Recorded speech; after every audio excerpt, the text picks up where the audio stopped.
Guys, hope you're doing well. Welcome back to another episode of Vaughn Coleman Presents. Before we start, I just want to say that my buddy has a comic called Voyage that is out now, and it's on Kickstarter. We're about halfway through the campaign, and it's only $10 for 48 pages, so make sure to check it out. I edited this comic, so you're definitely going to want to take a look at that. And ladies and gentlemen, without further ado, I'd like to welcome our guest, Patrick Thomas Parnell. Patrick, how you doing? Vaughn Coleman, how are you doing, sir? Doing well. What are we drinking coffee? Mm-hmm. I had a late one yesterday, and then I definitely felt it. But yeah, how's it going? You It's going well. What does a late one consist for you, Vaughn? Well, last night I was probably up to like 4. Doing what? Well, for an hour of it, I was trying to sleep. But otherwise, I was writing. Okay. Honestly, so I'm kind of curious, like what you get into, like when people aren't around. A lot of writing and pacing around.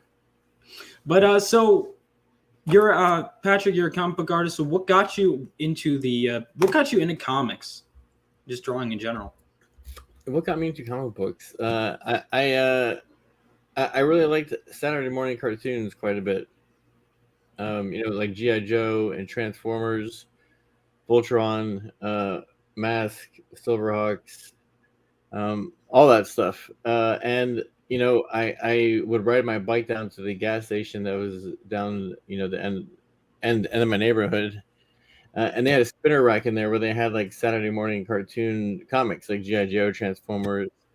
And they also did have stuff like Spider-Man and Captain America, and I eventually found my way to those. But really, it's Saturday morning cartoons is kind of what did it, because it was like an extension to the cartoons, and I thought that was pretty cool. Yes, all right. I was kind of similar. So like the shows got you into the comics then. Mm-hmm. So when you were seeking out comics, well, and then also, I mean, like when I was like 5 or 6 years old, 7 even, they had like these commercials for comic books on TV. Like, do you remember this? Like, you know what I'm talking about? When you were 5 or 6 years old? Yeah, I mean, like, I don't remember. No, I'm kidding. No. I mean, but are you aware of this history, Vaughn? Because this is important.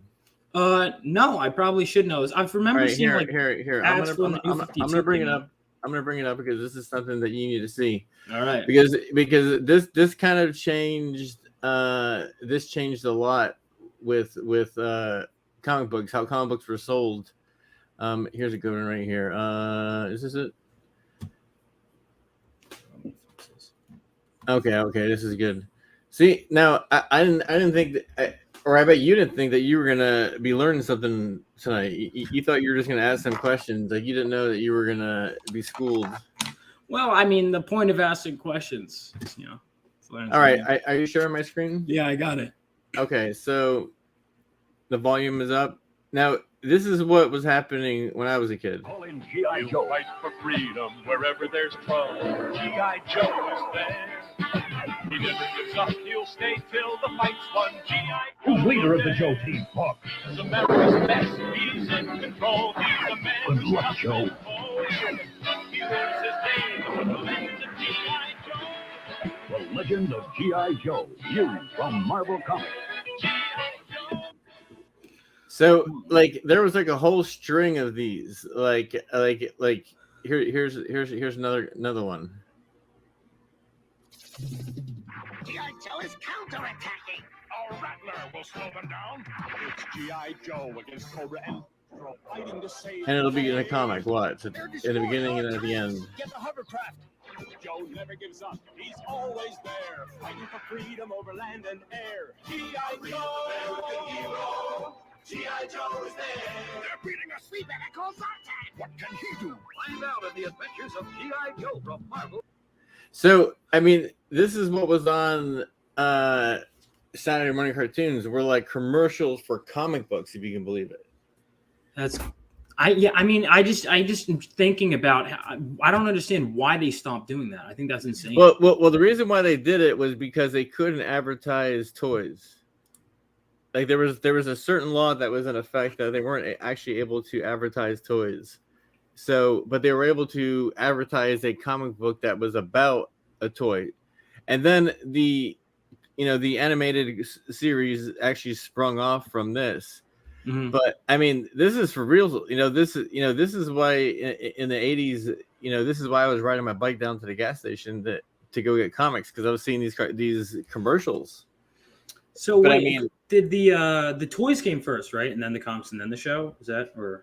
well, the toys. I mean, the toys in the 60s and the 70s, they had those big 12-inch action figures, Mhm. And Yeah. then after the Star Wars Kenner figures came out, that's when G.I. Joe got smaller. And then what they did as a campaign to get the toys popular was they gave all these profiles to this young man at the time named Larry Hannah. Yeah, no, I know that he's like, And he wrote all the profiles of every single character for like over a year.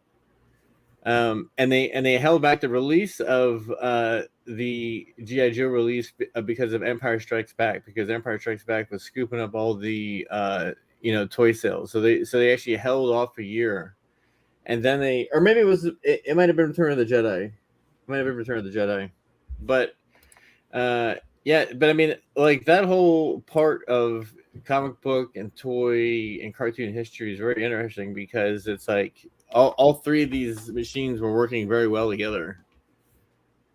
yeah, I mean, it's great. Even you mentioned driving to the gas station. It's like really weird for me. And I'm as I'm working on my own stuff, because it's easy to notice a fan, and it's even more frustrating as a creator, as I'm sure you get, where it's like there used to be comics in places that weren't comic shop. Like, I grew up as a huge fan of superheroes, and I didn't start reading comics until I was in like 6th grade, because it, like, if I was in the supermarket or something with my mom, right, and there was a comic, I probably would have started reading comics around like earlier on. But it's just weird to me that like I can go to my local gas station, they're not going to have comics there. I don't understand why they, like, you would think if you put things where people are, they'll go there. No one just walks into a comic shop, like, Yeah, I don't know. Well, I mean, I guess it's just newsprint in general. It's just there's less magazine places around, as Mhm. well. I mean, I remember going to Barnes and Noble just to go like look at magazines. Like that was like a thing that like I did like in my 20s. I mean, I had a similar thing where I got into stuff through, like, I think what drove me to finally read Batman comics was a combination of, because I'd already been a Batman fan, but was watching the animated series and then playing Batman Arkham City, and that finally got me to drive into comics. Mm-hmm. So, and now here I am. But so is G.I. Joe your favorite then? Or I mean, it's one of my favorite, IPs, I guess you can say. I mean, at times it's my favorite comic book, but not all of it. At times it's my favorite cartoon, but not everything is gold. But it's one of my favorites. It's like the pillar. It's like G.I. Joe, Transformers, and like He-Man. That's the trifecta. And then there's subgroups, but I don't know. I like a lot of those cartoons, comic books. I like superhero stuff, obviously, and sci-fi stuff and all that stuff. But that that stuff is the stuff that I really really like. that's another thing too. Is, I mean, like, most like comic book industry, and I love superheroes. I'm writing superhero story and whatever, but it's like people mainly associate it just with superheroes now. Whereas in the 80s, I mean, even the way you're talking, like G.I. Joe, Transformers, I know they still have them, but they're not, like, correct me if I'm wrong, they're not as big as they were in the 80s. No, well, I mean, I guess comics in general aren't, but yeah, I mean, it's just I don't know. It was a time for G.I. Joe and Transformers. Like, the timing was just right, with the cartoon and like all that stuff. It's hard to kind of capture lightning in a bottle like that and just be able to do it on demand. Absolutely. And even just the idea of Transformers for, like, kids, like just a car that transforms, I mean, that's just like, and you can apply that to so many things, that kind of innovation. And I think that you know, that kind of innovation in a way is kind of coming back with the age of the internet, and just all these people are able to, like what you're doing.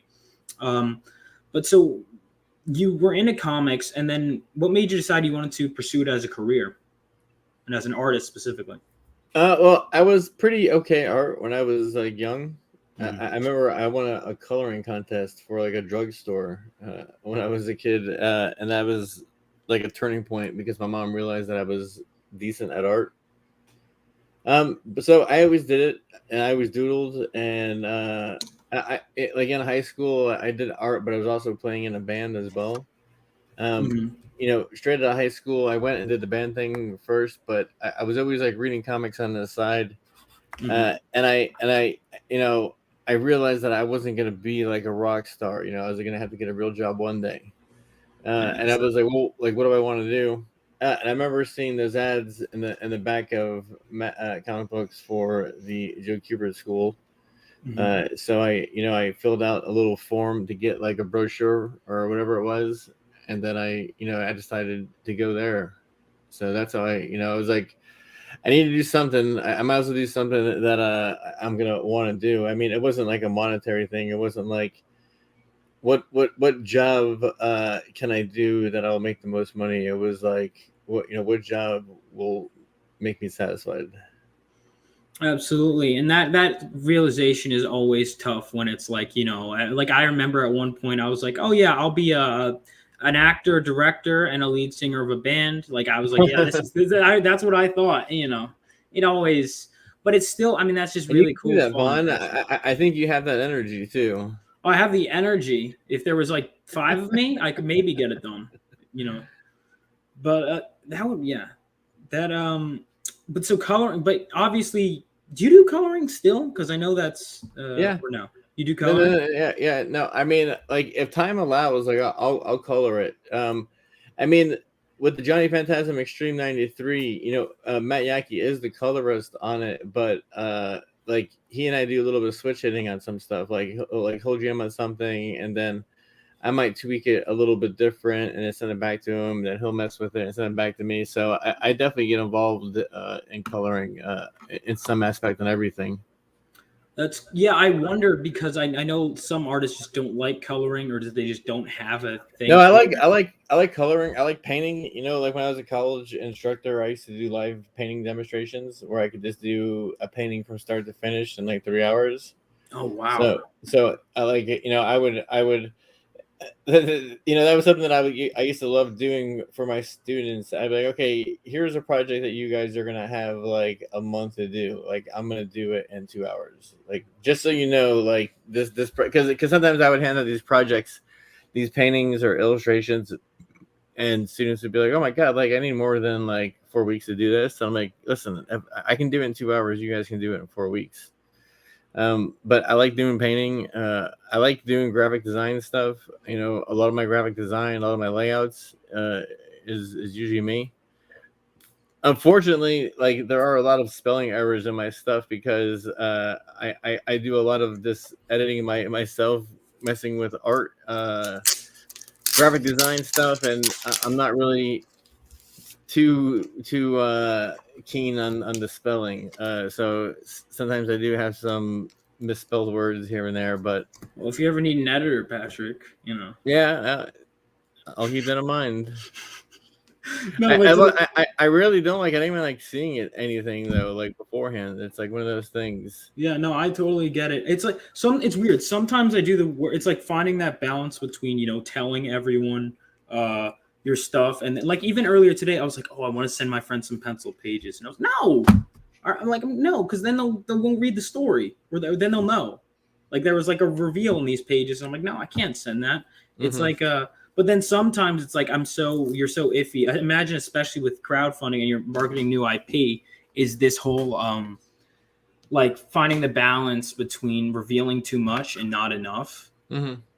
Yeah. I mean, because crowdfunding, you really want to and involve the backers as much as possible. I don't like calling them fans or anything like that. It's like they're kind of investors in this project.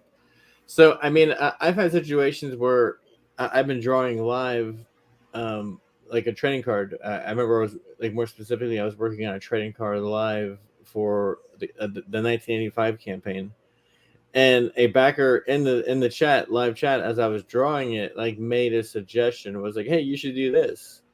And I recognized the guy, and I was like, "All right, let me try that." And so I tried it, and it actually worked out. So it was actually kind of fun. And that's kind of, I mean, like, you don't see Jim Lee like jamming on like a Harley Quinn cover, listening to Mhm. his fans go, "Hey, why don't you try putting like a grenade here," or anything like that. Yeah.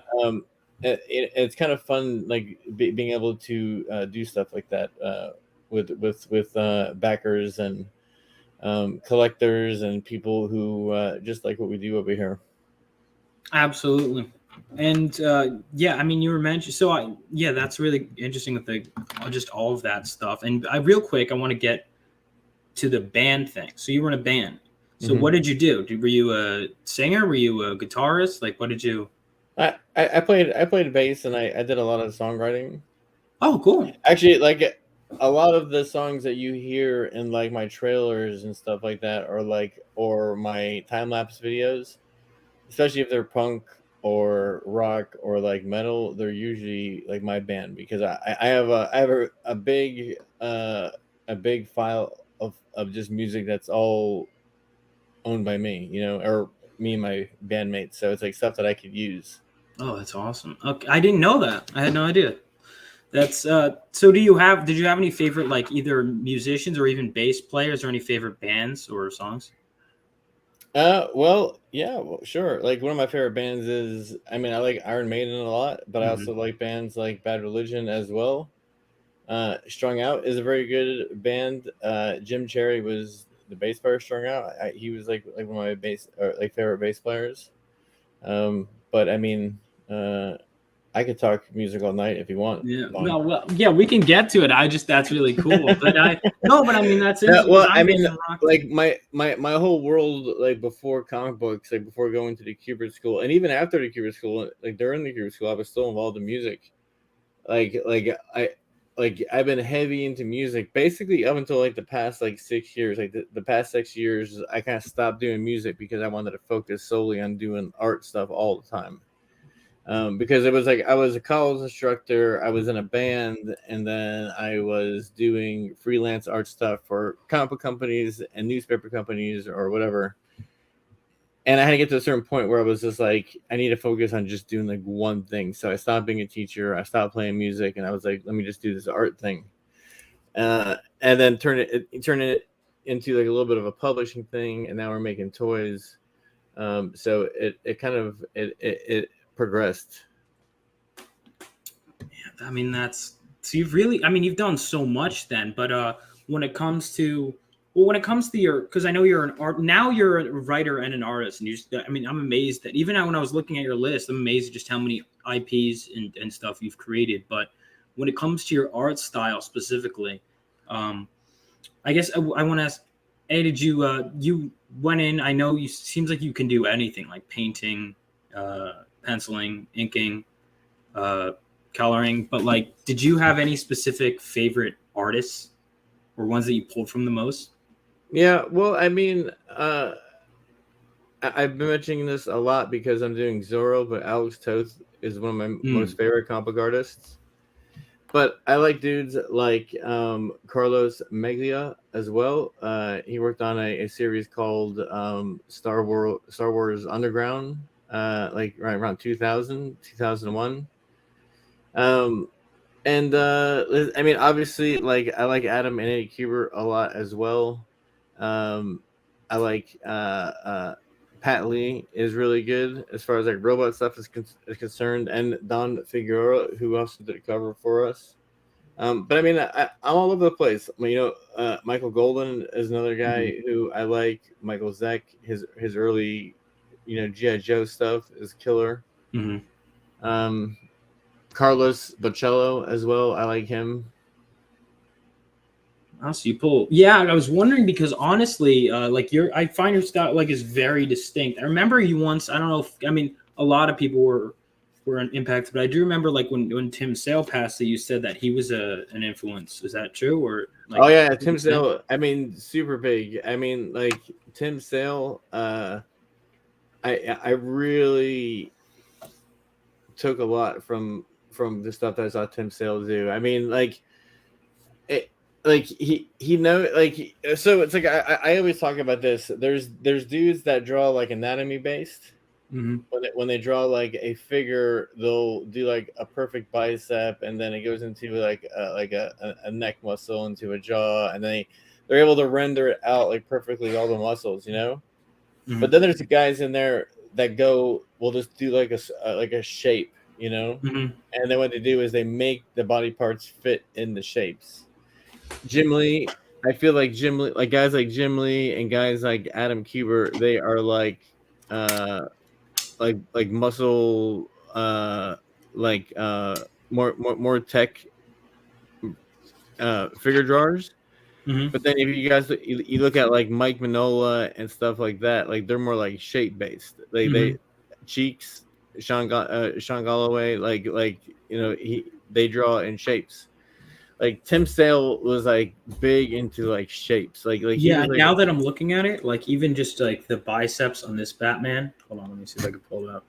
yeah. Just like so, I got this. He spelled my name wrong, but I got it signed by him before he got and then I got Jeff Lowe's on too. But yeah, like even just the shape, the muscles. Now that I'm looking at it, like just all the circles right there. Like, yeah. So it's like that dude. He draws like in shapes, and that's why I was like Tim Sale, and I kind of consider myself more of like a shapes guy. Yeah, no, I can totally see that. You know, now when I look at your stuff, so when you because you bounced around a lot, but and it seems like you have tons of influences, not even just in terms of. Oh, sorry. Did I bounce around a lot? Well, and I mean, you said you did like you were in a band, you were in. Okay. I see what you're saying. Yeah. Why? What'd you think I meant? Well, I don't know. As I bounced around, I wasn't sure at what point you were talking about. We were talking about like that. Well, it wasn't really like I wasn't. I bounced around a lot. I just was. I was just doing too many things. It was in sequence. But it was just too many things at once. But it's good though, and it all the background you have definitely shows. And just so when you started really doing and taking that deep dive into comics, like what was your first work in comics specifically? Well, so I made it a mission. I was like, I'm gonna get some like work, you know, and I was like trying to do cover work like mainly because I thought that might be easiest. Because I was really good at doing like one image. Like my sequential stuff was pretty solid, but my ability to do a solid illustration was better than my narrative work. So I went out there and I just hit the pavement. This is like shortly after, like, so I went to Joe Cuba school. Then after Joe Cuba school, I went to a school called Ringling, which is like a animation school. So I guess maybe like a few years after actually it was 1 year after I graduated. I got gigs doing like art for Dungeons and Dragons. So I was doing stuff for D&D, just illustration work, which pays infinitely better than comic books. I've heard that, yeah. So I was doing like spot illustrations or like full page illustrations, and I was also teaching at the same time. And then I got to a point where I was like, all right, I'm gonna do comic books. So I put together like a comic book portfolio where I was doing just like all my best covers. And then I was able to score some right out the gate. I did some stuff for Ninja Turtles and Mega Man and Sonic the Hedgehog. And that stuff was fun, but like one of the things that I realized was that comic books doesn't really pay that well. Especially because I just came from doing the D&D stuff, but D&D stuff paid like super good, And then another problem that I had was at this point, like I was already like 30, like 32, 31 years old. and some of the editors that I was dealing with were like, well, like no offense, Vaughn, but they were like 23, 24 years Mhm. old, okay? Right. And they were just like, they were kind of like idiots. Like I was, like they messed up stuff. They sent wrong stuff to the printers, wouldn't pay me on time. Like they were just dumb, you know? Mhm. And then right about that time, I was starting to get sick of teaching because at this point I was already teaching for like maybe like 8 years, maybe 9 years. And I decided I was like, you know what, I had this idea for a comic book. I was collaborating with another friend of mine at the time, and we came up with Johnny Phantasm. And then I actually quit teaching like that. Like I quit teaching, and then the next day I just started working on Johnny Phantasm. Oh wow! So you got right. So yeah, I did want to ask that because I remember you'd mentioned because now you write Johnny Phantasm, right? This guy, Yeah. I used to write it with my friend Evan, but he kind of just wasn't feeling it. Mhm. So he said, just go ahead, just finish it up without me. So I was like, all right. So that's what we've been doing, is just finishing up, and then also branching out, doing Ultra Star and Last of the Seekers as well.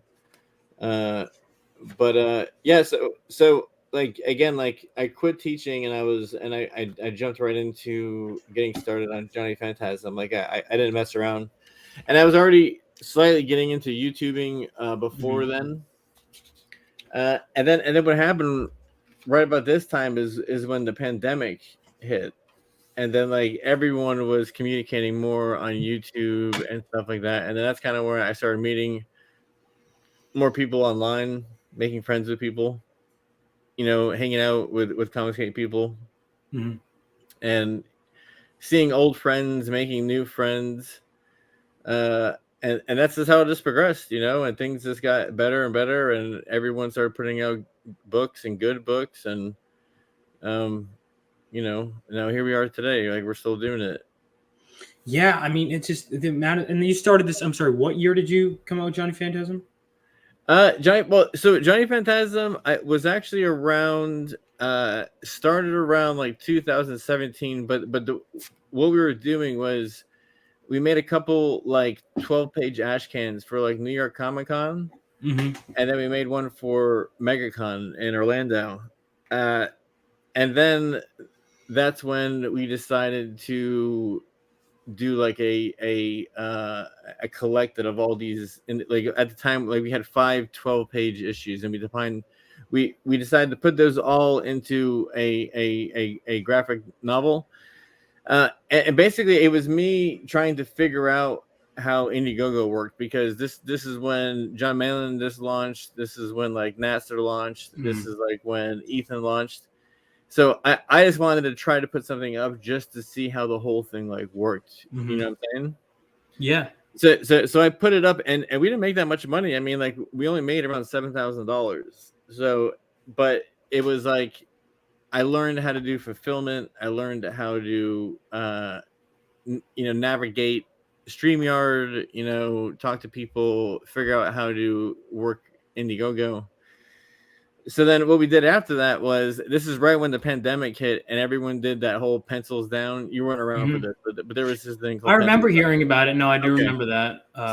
So when Pencils Down happened, what we did was we took the Johnny Phantasm that we had as a graphic novel, we added some pages, and we broke it up into 3 individual issues. So we had issues 1, 2, and 3 for Johnny Phantasm, and we printed them on newsprint. Mm-hmm. And we did this thing. It was like pencils up, it was like you got all 3 comic books for $15, and you got like a poker chip. And since the book was already done, for the most part, we did do some new pages. We had a lot of success with that, and people we actually sold out of it like pretty quick, because we like pre-ordered the book. So and so our first campaign that we did was $7,000. Then the second one that I'm talking about right now was around like $15,000 or $16,000. So people seemed to be really stoked about the 3 issues. Then we decided to do one more book, 1985, same thing. Like we doubled our sales. It was around $35,000, $36,000, and then we did, or then we did Ultra Star after that, which took a little break from Johnny Phantasm. Mhm. And same thing, like I figured we did. I think it was like $42,000 or $52,000. So it was even more. So each campaign that we did, like we were doing more and more and more. Seekers, when we were done with Seekers, because with Seekers we did Kickstarter and Indiegogo at the same time. But when we were done with Seekers, it was like $75,000. And then Johnny Phantasm got to like $101,000. So I mean that's kind of where we're at right now, and now what we're doing is we're just finishing up all this stuff and shipping it out to people now. It's just, I mean, the amount of stuff you've done in general since 2017. I mean, not just the one IP, but just all of them is crazy. I mean, even and I do want to ask, because Johnny Phantasm is the one that started it all. So I think I've heard you talk about it. But what was your for those that don't know, because occasionally people who may not know who you are, what is Johnny Phantasm about, and like what were your inspirations for making it? Well, Johnny Phantasm is about a hitman that's living in this fictional city called New Detroit. Mm-hmm. And he goes on a hit to kill this priest who has like some gambling debts, but the priest is also like a pedo and he's like disgusting and all that stuff. Mm-hmm. And as he's dying, he curses Johnny with like these words that actually make him cursed by the spirit of the Phantasm. So the Phantasm is actually 3 ghost kings that are from like the time of like Atlantis. Mm-hmm. And they live in another dimension, and like, but they can control people through this power of the Phantasm. So they possess people. So what happens is they end up possessing Johnny. So he turns into Johnny Phantasm. And he kind of takes over New Detroit. It's in a sense it's kind of like my version of Batman the animated series, but from the point of view of like the Joker. The Joker is kind of like the main character, and then we have a guy named Scarlet Heart who's kind of like our Batman. Mm-hmm. He's kind of the antagonist. Now, when we first started writing it, Evan and I both came at it from different angles, but we had a common goal in mind, and it meshed really well for as long as it did. And basically, it's about like at a young age, Johnny's dad he kind of leaves him in an orphanage. Mm-hmm. And it's basically like Johnny is trying to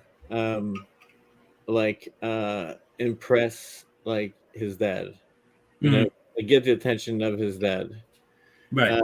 But at the same time, he gets possessed by these spirits, and he turns into he's like a demon hitman, then he's like a demon mob boss. Then to a certain extent, he actually becomes like mayor of New Detroit, like this like demon mayor. But I mean, if you like Joker and Batman and stuff like that, if you like Daredevil, that's kind of my inspiration like behind all that. Gotcha. Yeah, I mean I thought it was a really cool and unique comic. I definitely see the like noir elements too, and the fact that he's not like a typical protagonist was a lot of fun. And then you did the you went, I don't want to say the opposite, but then you go the more heroic approach with let me pull up your website, right? You've got then where was it? Ultra Star. Is that? Let's see, where's that? Oh, you gotta scroll. You gotta put the arrows to the right. See the okay. There you go. Yeah. Well, yeah. So Ultra Star was kind of like I wanted to do like my version of like Superman or Shazam or something like that. You know what I'm saying? Yeah. And like I've always wanted to do like a Justice League, so it's like I kind of incorporated a little bit of a Justice League in this as well. Ultra Star is basically, it's like, what if like the world's most powerful superhero just goes missing, and the other superheroes have to like compensate. Like they're used to having like this powerhouse around, and they have to kind of make up for his absence. And it's and what we're gonna do with Ultra Star, there's gonna be 4 issues of them when we're done. Is like each issue is gonna focus on how each other superhero from this group is handling his absence. Oh, that's really so. And this is the same universe as Johnny Phantasm, right? Yeah. It's all kind of tied up in the same thing with Last of the Seekers. Like Last of the Seekers, there's going to be some nods to that in Johnny Phantasm 2001. Yeah, I mean, just even then, like what I like about this too is because I found like I've really come to appreciate distinct character designs. And, I often find your characters really stick out. You generally speaking do the interiors for most of your comics. Have there ever been any you haven't done? With the Last of the Seekers mini comic, I did jam on that with Matt Barr and Kelsey Shannon. We all kind of jammed on that one together. So that one is kind of a collab. But for the most part, it is me on 85. I had someone help inking. Because I was trying to I was still trying to learn how to be efficient with time, because what's funny about this is, like, although I was like a freelance illustrator and I had some pretty good gigs and interesting gigs, it wasn't until Johnny Phantasm that I was like actually doing like a lot of narrative pages at one time. And this whole thing has been a process, because it's like I've been learning how to jam with other artists. Like, am I going to have a person ink me? Is someone not going to ink me? Is someone going to color me? Is someone going to color me like halfway and then I color the rest? I've been kind of just messing around with a bunch of different formulas. So I mean, I think each book kind of looks like my style, but it's like they have different feels because there were different times in my life. So it's like kind of like a reflection of what's going on. Yeah, I mean, and even this was, I think, was Last Secrets, correct me wrong, that's like your biggest venture yet in a way, right? Because you're going into the whole toys thing. Yeah. Well, I mean, it's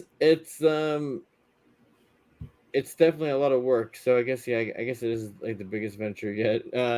But I mean, like with all my stuff and from what I was saying in the beginning, is like I'm trying to do a bucket list of all the things that I liked growing up. You know what I'm saying? Like I liked superhero stuff. I liked Transformers. I liked trading cards. I liked toys.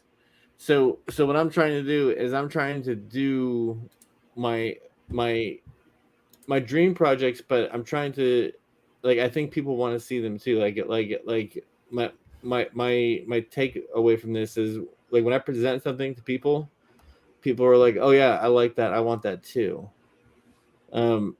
So that's what I make something and I kind of put it out there and I see what people say, and if the response is good, then I take it a little bit further. But like Last of the Seekers, like for MegaCon, actually the MegaCon I met you, I had like these cards. They're like these foil cards, the big cards, and it was like just a picture of the Seeker on there, on the front and the back, and they were just like cool collecting things. And it was like I made like 50 of them, and they were like $25 each. So they weren't cheap. And it was it was like a print with my signature on it, but it was like people kind of saying that they were interested in the robot. I wanted to see people were interested in the robot, and we sold out of them like super quick. So I was like, okay, I'm like, people are actually interested in this thing. If you go ahead and click on that, it'll actually blow up and make it bigger. Yeah, no, I just didn't want to interrupt, but yeah, right here. Ooh, the double page spread here is cool too. Yeah, I could see that definitely. Obviously the Transformers influence. So this dude right here, his name is Renegade, and he's actually the antagonist of the story, at least for this issue, and this is more specifically like this is a special cover for Agabus and for BotCon. Like actually, when it comes out, it's not going to say 2022, which is going to say BotCon. Oh, okay. BotCon is the oldest running Transformer convention in the States. You know, it's been going since like 1994 or something like that. But they saw a glimpse of the robot and they wanted to do an exclusive cover, but also an exclusive robot. So this color robot here, the guy that's like red, white, and blue with yellow, they're the only ones that has this robot. Oh, okay. And that's interesting. So the villain, is this a variant cover then? For Yep. Yeah. We've got about 3 or 4 different variants, but this variant is exclusive to Agabus. That's cool. I know you've talked about BotCon a bit, and people can pre-order this then. And I know you had the toys and everything, so that must have been a big ordeal. I mean, I know how expensive like comics can be, but I can't even imagine how expensive these toys must be. Yeah, well, they're a big pain in the ass. But it's good though. Like just having these out and having new, IPs for toys. Even just again the designs. The designs are a lot of fun. Like, oh, and he transforms into a ship. Okay, that's really cool. Yeah. Welcome to the party. Oh yeah. No, it's looking. So make sure to check that out. Let me put the link to this in the chat too. You can find it on the website, so I'll link the website as well.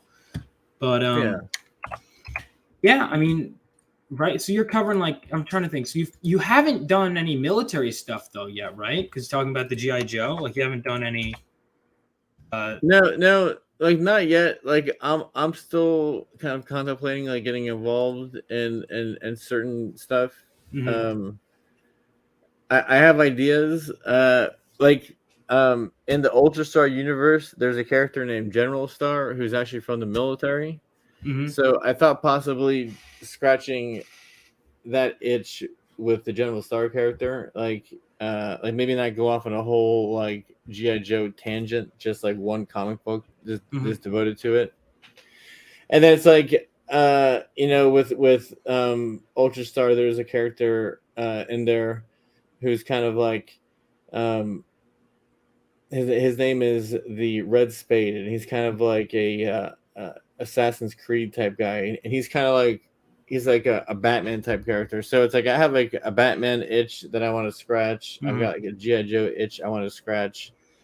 I'm just gonna do a bunch of things that are kind of like my bucket list, and I think I'm gonna do it. I think people want to see it, so I think people also want to see these things. So that's the mission statement. That's awesome. I mean, you've covered so much ground already in so many genres, and I'm really looking forward to what you do next. You are also covering, because I know Zorro is public domain, and you're now tackling Zorro. Or Zorro domain for how long? I don't know. Like the Zorro thing is basically, I mean, like today day and age, like people when they do these comics, these campaigns, it's like they're very front loaded these days. It's like, and I do it too. Like you got to get the box, and the box has all the variants in it, and you get the little thing and the shirt and the hat. And I again, like I do it too. I buy them too. I love getting them, but I wanted to do something that was like just a simple comic book. Like there's no beanies or masks or anything that comes with this, except for a poker chip if you sign up early. But this is just going to be a comic book. There's not going to be a variant, So and again, like I'm a huge Alex Toth fan. I like Zorro quite a bit. And the way that I wrote the story is actually integrated into the Johnny Phantasm universe. Because this is a cult that's trying to summon the spirit of the Phantasm. So yeah, I mean, I wanted to do Zorro, so I'm doing it. That's cool. Yeah, I mean, I noticed also that you have. So do you have a strict timeline? And like, I noticed you have like Johnny Phantasm 77. You had 85 and 93. You have 55. Do you have like a strict timeline? Like, well, I mean, it's Not super strict. I mean, I do keep my eye on the years, but I like putting the years in there with the Johnny Phantasm stuff because I think it really gives people a frame of like reference, you know? Yeah, it's super easy to follow. What's the order? Okay, it's pretty simple. It's 77. It's simple to follow. So, and this is a prequel. Then, should you read? Because for any new viewers watching, should you read? If you were to get, let's say, just get it all right, would you recommend reading Zorro first, or No, no. Zorro, like this is like a slice of life of my version of Zorro. This is like a one and done. Mhm. There's references made to the Phantasm, obviously, and to stuff that you might recognize if you read Johnny Phantasm, but you don't have to have one or the other. Yeah, it's not like that at all. This is just having fun and just making a comic book from the heart, you know. Absolutely. And so I'm curious though, when it comes to like tackling a character like Zorro, were there any Zorro books? I know you mentioned Alex Toth, but like when it comes to like Zorro books, do you have any favorites, or like how did you go about this character that's been done so many times and knowing that so many people are going to be jumping on the Zorro train? Obviously, It's only Zorro train. yeah. Well, I mean, this might sound funny, but like Zorro the Gay Blade is like my favorite Zorro movie. It's a comedic film, but it's still my favorite one. I wanted to do Zorro just kind of like a little bit more like a horror film, you know, Oh, like that's a cool. little bit more gruesome, a little bit more like paranormal. uh I'm gonna take Zorro in the realm of like almost fighting kind of like the supernatural in a sense. Oh, and Hollywood, and I know having him in Hollywood is pretty cool too. In the 50s, it's all. I mean that. Yeah, again, this is something that even when it's new character hasn't been done before. When it comes to like, because I imagine it's weird as a writer. I don't think about it enough until I'm kind of making someone else draw it all the details. Like, is it a pain in the ass having to go through like 50s architecture or like 70s architecture, 70s Well, I mean, clothing, navigating. it's not a pain in the ass. It's just part of the job. But is it like do you think that's a fun part of the job, like in just really entrenching yourself for Yeah. the time I like period? doing that. I mean, like I like doing cityscapes because Mhm. I kind of get engulfed in them a little bit, and I kind of like I get kind of carried away with them. But making the layers of the buildings and you kind of give them little stories in your head as you're drawing them, putting certain neon lights on them, how they're lit up. I actually enjoy. It's same thing with drawing like city streets of people walking. Simple little tiny people. I like kind of giving them little personalities and having little backstories. It's just I'm really looking at. I mean, that's so much. I love the lights just from here, and like all of this stuff is great. See the splash page. Sorry, I'm just kind of checking out your art. I didn't mean to stop, but that's all Yeah, such cool stuff. I just put these up a couple days ago. Because again, like this campaign is gonna come down when the Kickstarter comes down, which is in like 5 days or so. But I had some people inquire about getting some original art, so I put up some original art, and we sold some few pieces, and there's still some that are available. But I have them at a pretty decent price, so hopefully some people will find what they're looking for. But if not, I'll sell them at a con, just as easily. So a little bit more expensive at a con, but and that's also another thing with this Zorro thing. This Zorro, I'm kind of doing like an early bird thing here, where it's like, yeah, people are going to be able to get it for $10, but the next time that people see it, we're going to have most of the book complete. And the book is going to be like different bound, and it'll probably end up being like $25. Mhm. So this is kind of like, again, this is kind of like you're getting at the ground level of like helping us out with Zorro. once people see the next rendition of it, once we get some more artwork done with it, I think people are going to be like, well, I should have backed it at $10 because now I have to pay $25. Absolutely. That's dope, man. I mean, yeah. So now, act now, guys. If you really want to get this for this great deal, I mean, $10. That's absolutely. I mean, I know I backed it, so you guys definitely should. So we have that. I know you have this one. This is your latest one. Any hints of anything to come, or are we waiting on that? Well, I mean, the only thing else that we have cooking after that is we're helping Dale with his pit omnibus. Oh, yeah, I just had to re-sign up for that today. So we're helping Dale with that, and then basically we're just going to be fulfilling Johnny Phantasm stuff, Last of the Seekers stuff, and then Dale's stuff, and then after we're done doing all that, you're probably going to see Ultrastar 2 have a sign up.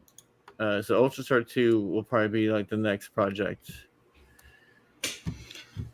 And then once I'm gonna draw Ultrastar 2 and Ultrastar 3 at the same time. Oh, and wow. then I think I might be done after that. Just with comics? Well, just drawing them. I think I might just kind of just plot them out and design them and work on toys. I'm still gonna have the IPs going, but I think I'm gonna draw Ultrastar. I'm gonna finish Ultrastar because Ultrastar has been like in my brain since 2005. Oh, yeah, you're gonna want to get that. But I think once Ultrastar is done, I think that's gonna be it for me.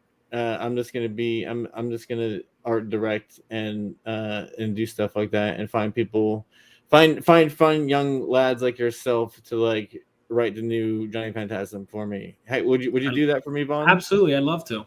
I like the character a lot. Yeah. No, well, I mean, so like I think there will be a Johnny Phantasm omnibus as well, which Zora will be in there. Although here is something that I have been thinking about, and this is breaking news. I think how many people are watching right now, Vaughn? 8 people. 8 people. All right, 8 people. Yeah. I think what I might do is, and you 8 people that are watching, don't you dare repeat this. I think what I might do is, how we did Zorro in the Phantasm world? Yeah. I think I might want to do like Tarzan dealing with like the Phantasm world, but then also maybe like the Phantom dealing with Johnny Phantasm world, and then Flash Gordon dealing with Phantasm stuff as well. Do like all the open domain badass characters. Dracula's public domain too. Well, Dracula, someone just did a really good Dracula book, so I don't want to mess with that. But that is a good idea. But so I was thinking about doing like kind of like those pulp figures dealing with Phantasm in some type of capacity, and I'm not sure if I'd even draw that or not. That's just something I'm thinking about. That's so cool. Are you just saying that, Vaughn? No, I mean that's really cool. Like all these characters. No, it's versatile too. Like I'm just imagining all these. Even as soon as you open the floodgate to just all these characters. I mean, just the possibility with Tarzan. I literally just pulled up a list of public domain characters. Also, well, you know who I'd really like to do. Captain Marvel is actually open domain. Really? Like yes. Like which one? Like the original? Like Shazam Captain Marvel is actually open domain. But you can't call him Captain Marvel on the cover. And right. you can't and you can't call but you can call him Captain Marvel inside of the comic book. Mm-hmm. And the cover can't be Shazam either. So I was thinking about calling it Thunder. And just have like I don't think you could use Billy Batson either. Oh really? Wait, so what can you even use then? Just like the design of like the design and maybe the wizard, maybe I don't know, maybe like someone has to like I'm gonna have to do some fact checking, but I do know that Captain Marvel aka Shazam is in public domain as well. It's crazy. So And- I do think there's a lot of potential here. yeah, I mean, there's so much public domain. I was just looking at it. I don't know how accurate it is because it just immediately comes up. But like Sherlock Holmes, Winnie the Pooh is now. Oh yeah, Sherlock Holmes, Winnie the Pooh, absolutely, dude. Wait, so you saw that I did the Sleepy Hollow book, right? Oh, that's right. I forgot about that. So like the next book that we're doing in that series is we're doing A Christmas Carol. So that's another public domain item, you know. That's yeah. But is that going to be tied in with your main universe or? No, No. yeah, no, I'm not gonna. Well, although I was thinking it would be funny to make Marley look like Johnny Phantasm. But that's as far as I brought it. Was that, you know? Yeah, there's so many. I don't know how many. Like I'm just looking at the list of characters. Let's see. I had no idea that there were like so many of these characters. I mean, I'd have to look into the details. Well, I mean, Tom and Jerry. I don't mean, know how accurate that is. I mean, you know, Vaughn, not you, Vaughn, but other Vaughn. Oh, Von Klaus did a fantastic job with Terror. You know what I'm saying? Like I mean, was like just money on the table. You know. And that's how I feel about Zorro. Like I think Zorro like right now I'm kind of giving people just like a taste. In the real world, Vaughn, we call this just a tip. Yeah. One day you're gonna find out what that means. Oh, I know what it means. But so right now what we're doing with Zorro with the $10 is we're kind of just playing just a tip with the backers. Mm-hmm. You know, they want the whole thing. You know what I'm saying? But we're just gonna give them the tip.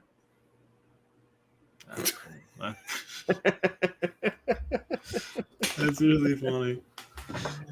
Oh yeah, it's teasing them. You got to tease them. You know, you got to play with them a little bit. Yeah, because I mean, the thing is, when you play just a tip, it's like everyone always wins. You know what I'm saying? Mm-hmm. Yeah. Oh yeah. Eventually, everyone always wins. I mean, you've got. So it sounds like you've basically been, planning this out a lot, but also just like following your passions, like that mix of both. Well, I mean, I'm trying to. I'm trying to just go where the universe sends me. You know, like mm-hmm. When we were doing Johnny Phantasm, the action figure, the very first campaign, or the very first comic book, like we came up with the idea for the action figure, a real simple action figure. You know, like nothing really complicated. Sophisticated but not complicated. You know what I'm saying? Like there's a difference. Like this figure is super sophisticated, but he's not overly complicated. And what we did was, I went around and I took him to 3 toy people that I thought that did the same type of toys as Johnny, and out of the 3, the first people called me back and were like, we can help you with this, and then the same thing, like Ultrastar I originally wrote for IDW because I was working for IDW off and on, and Chris Royale, and then also I love Chris. Yeah, I met him recently. Good Chris Royale, and then there was another gentleman there, David, that I was pretty chummy with, and I actually worked up a Ultrastar treatment for them. But then that's when I started doing Johnny Phantasm, and I was like, I'm just going to do Ultrastar on my own. You know what I'm saying? Mm-hmm. Because I can make much more money just doing it myself. Mm-hmm. So moved over to Ultrastar, and then with the robot, like I the first day, I think the first show that I was on Ethan's, I did this Cyberfrog time lapse painting. If anyone around remembers, like that was how I got on to Ethan's channel, right? Was I did this big Cyberfrog time lapse painting. So he sent me the link and he had me on, and I just then he couldn't get rid of me, but I said on that show, I was like, I really want to do a Transformers book. So eventually, I had enough time where I could get together my ideas for the Transformers story. I found a toy designer who could 3D print me our collaborated idea. And same thing, I just took it around to a couple different toy manufacturers I knew, and the first ones that I showed it to, they said yes. So it's like things have just kind of like have been lining up to go do this.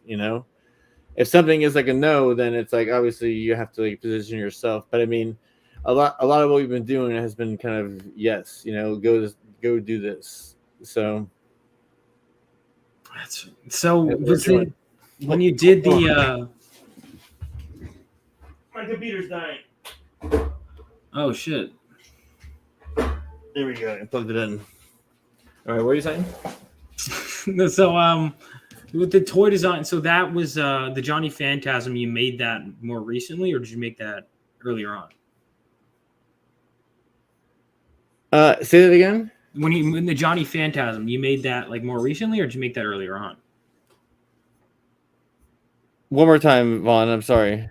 Oh, well, I said with the Johnny Phantasm, did you make that more recently, or did you make that more like earlier on? Oh no, that was like 2016, 17 when we came up with the concept of Oh, the them. toy. Oh, you did it right. You did it before. Oh, Okay, but the sorry, toy. sorry. You're talking about the Yeah, toy? I'm talking about the toy. Yeah. Oh no, the toy was made in around like 2018, 2019. I think we delivered it in 2020. Because I'm wondering, Oh Jules. no. Hold on. No. The toy came out in 2021. Because Yes. my friend Jules, she said also, Patrick, I think I worked on your action figures. I don't know. I know she. What did you do, Jules, on Patrick's action figures? I don't know. We'll see what she says. That's interesting though. So would you? I mean, you've got like a whole. Already, that's the thing about comic books that's great too. Is it's such a great way to get your ideas not just out there, but like visually as well. Mm-hmm. The story. I I can't mean, think of it's a great visual medium. Also things that we're working on right now. We're working on some Last of Seekers animated shorts, and then I think we're going to be moving over to like some like Johnny Phantasm like app games. Oh, like mobile games? Yeah. Oh shit. Kind of like like those Jewel games that you play. Jewel games?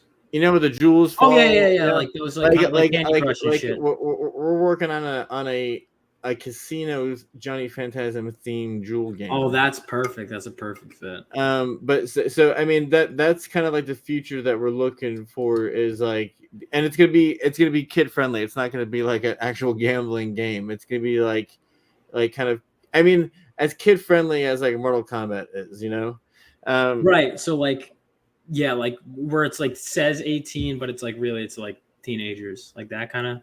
Yeah. So I mean that's kind of like the stuff we're kind of moving into. Like we want to do more stuff like that. Not so much like digital comic books. Like I know that was the craze for a while, digital comics, and I'm not sure if that's necessarily the future. Maybe animated comic books. I think animated comic books is different. It's But, not. Yeah, I don't think it's. I think it's like a good substitute, or like sometimes when you can't afford it. But like if I really love a comic book, usually, even if I read it originally online, I'll want it on my shelf. I'll want it.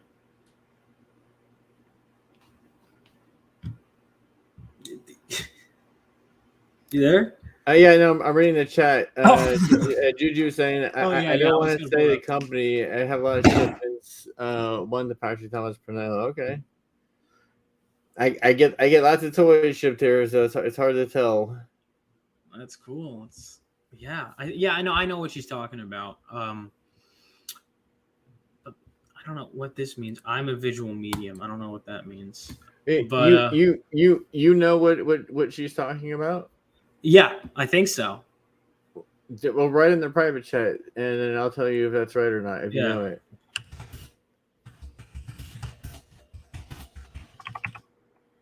All right.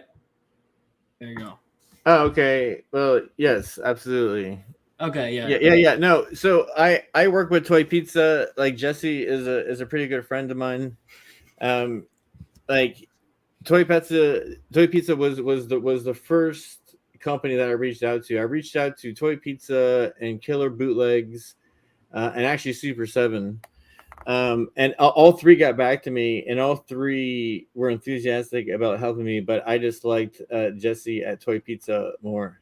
I just liked his voice. But I had to talk to Matt Dowdy, who Matt Dowdy, like Matt Dowdy is the guy who he created this thing right here. It's called the Glios joint system. If you see like Mythic Legions or any type of those toys, like this is the type of joint that they use. So I had to talk to Matt to get the permission to use this. But no, I like Toy Pizza quite a bit. Like we've got more stuff that we have. I think well, this is the new one. Like this is the new one. This is the Toy Pizza Johnny Phantasm Riot Press exclusive for Joe Fest. This is the figure that we're selling at Joe Fest. And then we have a Scarlet Heart that we're going to be doing with Toy Pizza, and then we have another Johnny Phantasm, probably all white, and then we're going to be doing two more Fingerprint Gang henchmen. So we still have more stuff to do, but no. And then I think I'm gonna be at that Toy Pizza Glios get together that is happening in mid-July in upstate New York. I'll be up by you again, Vaughn. I was gonna hit up Tucci, but it's it's like upstate New York. Like they're having like a Toy Pizza type of mini con. So I'm gonna go up there and make a cameo, and hang out and rub elbows with some of those guys. Oh, cool. That'll be fun con. I'll look into that. So the best place to find what's the best place for people to keep in touch with you? Well, I mean, I would say Riot Press Productions on YouTube. Definitely go there, and that's how you can find everything else.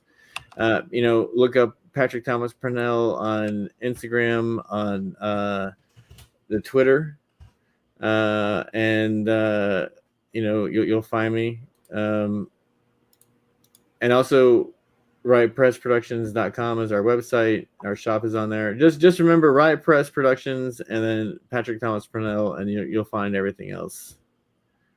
All right, yeah, you guys know the drill then. Make sure, if you're not subscribed to Patrick's channel, make sure you do already. And if you haven't backed any of Patrick's books, or if you want any of them on the website, or even just the toys, make sure to check that out. The mods are already putting it in the chat.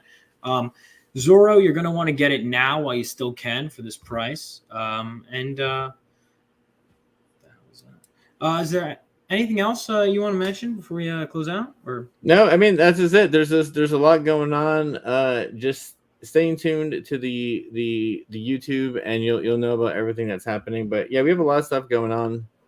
Oh, this is fun. I think I showed this to you. This is one of the boxes that comes with our all ins here with Johnny Phantasm. Yeah, that's the. Oh, I didn't know that. That's so cool. The Dale Keown box too, and then the back has the Rebirth. Flash Rebirth. Yeah. Really but cool. Yeah, I mean, we've got a lot of stuff. A lot of stuff is here going out. I mean, here's our trading cards. These are looking pretty sexy. We have a lot of stuff here ready to go out. So like this, as soon as I'm done with, I'm wrapping up 2001 right now. But as soon as I'm done with 2001, there's just going to be an avalanche of stuff coming out through Riot Press. So everyone keep an eye out for it. Yeah, catch up while you still can. Then get ready for the storm. Are you referring to Johnny Phantasm 2001, right? Excuse me, Johnny Phantasm 2001. Yeah, Johnny Phantasm 2001. That's and then if you did get the graphic novel volume 2, there's a 2012 story in that one. So we are going up to 2012, and then that's going to be it with the Johnny Phantasm. Then we're done. All right. So make sure you get it while you still can, guys. And on that note, thank you so much for coming on, Patrick. I'd love to have you on again. You've been great. Everyone keep up with Riot Press. And from next episode, tune in next week. I'm going to have another, publisher, indie publisher, Phil Russert. So make sure to check that out. And see you guys next time. Peace out. Bye.